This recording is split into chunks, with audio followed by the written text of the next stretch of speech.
Ce rituel secret avait l'apparence d'une aventure mystérieuse. Mais bientôt, les exigences devinrent insatiables. La créature des eaux réclamait sa présence de plus en plus souvent, au point que son corps commença à s'épuiser. Il se levait certains matins vidé, incapable de sourire même devant sa mère. La fortune coulait à flot, mais ses forces se vidaient à la même vitesse. David se mit à douter.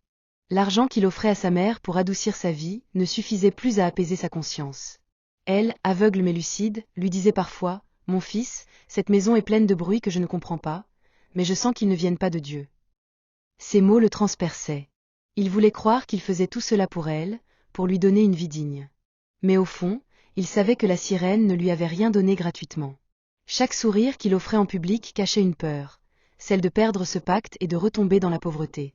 Et c'est à cet instant qu'Aïcha entra dans sa vie. Une jeune femme du quartier, simple, douce, d'une beauté naturelle qui contrastait avec les artifices de la sirène. Elle ne s'intéressait pas à son argent, mais à l'homme derrière le surnom de Bamba. Avec elle, David retrouva des éclats de sincérité qu'il croyait disparus. Il riait de nouveau, il rêvait de nouveau.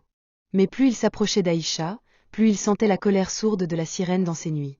Le serpent, lui, devenait nerveux, crachant parfois des billets tachés d'une étrange humidité, comme s'il refusait déjà ce nouvel amour.